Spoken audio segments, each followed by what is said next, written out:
What do we got here?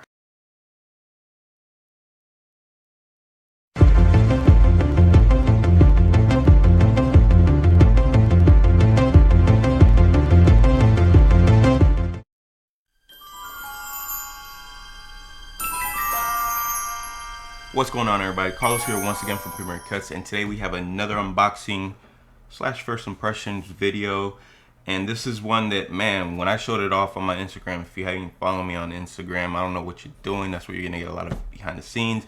A lot of people tend to get more direct access to asking me questions about videos and stuff like that. So link in the video description, go check me out.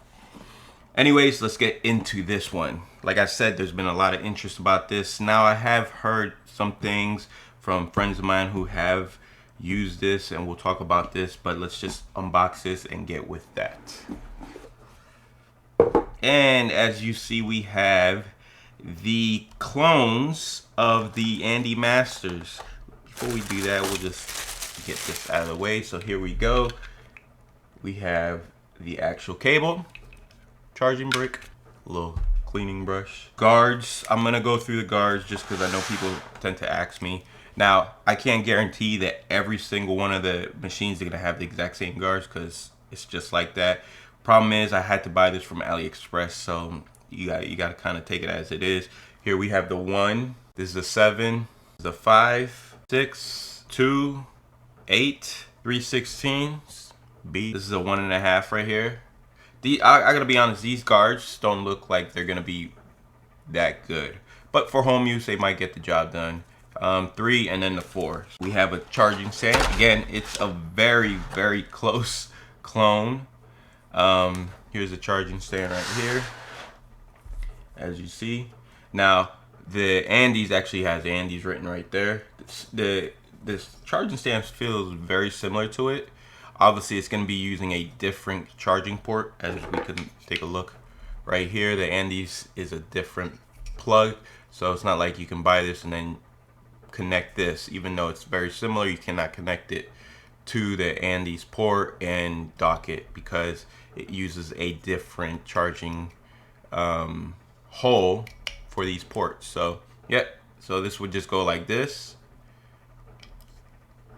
We connect that like this, and you would have your charging station. So yeah, if you take a look around, you'll see what I mean by the charging brick right there. You see it's different. If anyone who has the Andy Masters knows exactly what I'm talking about. Same thing for here. You can see it's different. So let's move this aside again, and let's get to this guy. Let me see if there's anything underneath it. Nothing underneath it. Okay, the weight feels similar, but this also feels a little bit more. Put this over here. This also does feel a little bit cheaper. Like this piece right here, this plastic piece feels a little bit cheaper.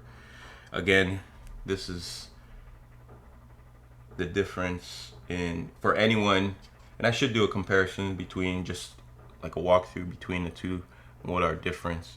But this is a charging port that it uses. This is for people who tend to ask me. This is not an Andis Master blade. This is using a Wahl design blade. So yeah, that's pretty much that. We also don't have any of the notch. Now the Masters don't have like notches where it's like a floating notch system, but this is more just floating lever.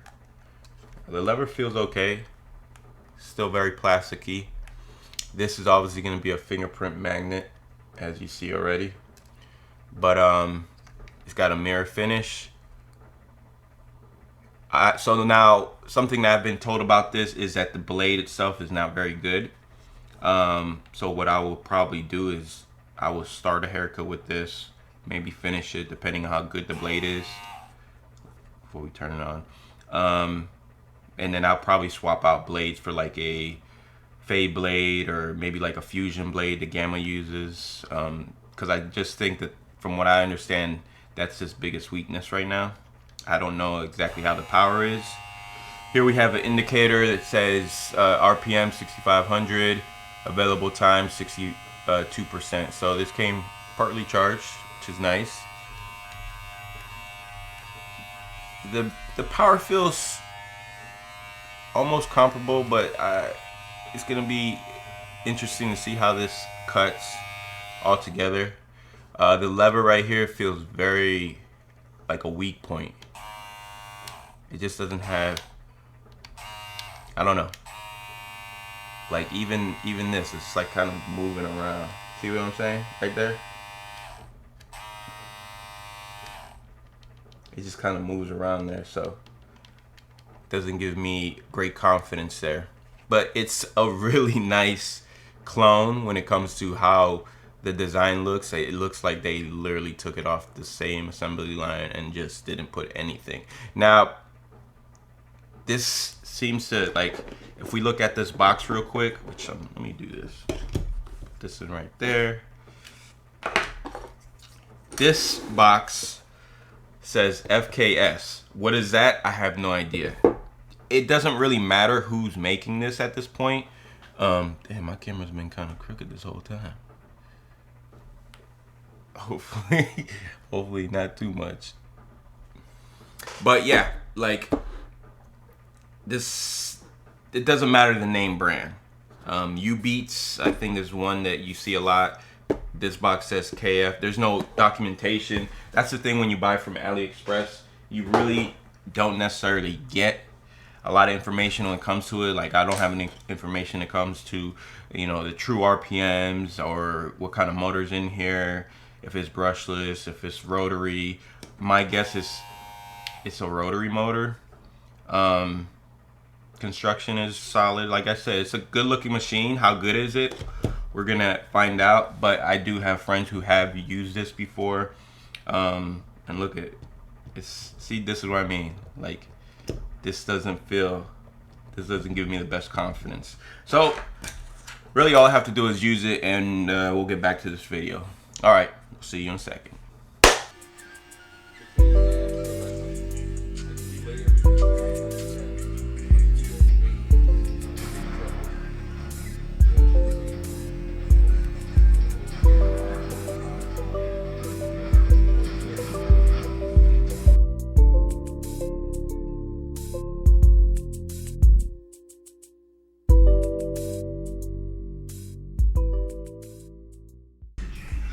This blade sucks. I gotta change this. This one comes with the machine. Not for me. Blade, yeah, you can cut with it, but it's not that good. So guys, like you heard me in the previous clip, the blade that it comes with just ain't that. It's not cutting it. So I swapped that to a, let's see if you could see it. You could see it's the Gamma blade, and it cut better. It cut a hell of a lot better actually. But I'm finding myself not even wanting to pick this machine up. So I know this is supposed to be just kind of like an unboxing first impressions, but my first impressions are not leading me to believe that this is a machine that I would recommend for shop use. For home use, I think it's probably works out just great. This is the biggest issue I'm finding. This little switch, look how flimsy it is. Super flimsy. And it just seems to, like, I don't know, I'm not really liking the design. I think the overall aesthetic of it looks good, but the design falls in many areas. There's a lot of weak points with this machine. The positives for it has the LED readout. I wish Andis would actually put this into their clipper, because I think that instead of having a indicator light, you actually have something that tells you, let me see if I can cover, something that tells you actually the percentage and whatnot. I think these bigger companies should kind of start moving into this arena. Some have, like Gamma, I want to say JRL has it. it just makes sense. Who else has that? I want to say Caliber actually has it on one of their machines. It's just time for this to be standard, to have the LED readout with the percentage of the battery. Another thing I've noticed, sometimes some of the LED readouts cover only 2 digits, so it'll be like 99%. This is 3 digits, so it tells you, it shows you the full 100. I like that aspect of it. Battery life is pretty solid. Again, this is overall, it's a pretty solid machine if you're looking at something that's for home use. For shop use, I'm not picking this guy up. I'm just not. I'm not feeling it. I don't like the way it cuts for me in the shop. This is something I would use like on my son if I'm just at home and I need to give him a quick haircut. So yeah, hopefully that helps out. I can't recommend it as far as like, especially for the price. I'm finding this between $80 and $90. And for that, I would rather get something else. I would rather get something else, probably in the Gamma range, because I think you're getting more bang for your buck. I know a lot of people are gonna look at this machine and be kind of like, damn, it's a sexy machine. And if you want the Andy Masters, you got the look of it here. I just don't think that it's a worthwhile machine to actually use. So for me, I'm just gonna pass on this. I know this is probably not what people wanted to hear, but from my opinion, it just is what it is. Like, I don't think that it's worth picking up. It's worth picking up, especially because of the price. I think if it was around the $50 mark, then yeah, pick it up, try it out, see how it fits for you. Remember, I'm talking about my experience, so I'm not talking about for everyone. So to each his own, and just go from there. So guys, thank you for watching this video. If you liked it, please subscribe, leave me a comment down below, tell me what you think. If you have this machine, what do you like about it, what you dislike? Follow me on Instagram, hit me up there. There's always behind the scenes stuff. People always get more direct communication with me there. That's probably the best way to do that. Obviously I answer the comments down here, but Instagram's really the one where I can really hone in more on a back and forth conversation. So guys, thank you for tuning in, and I will see you around. Later.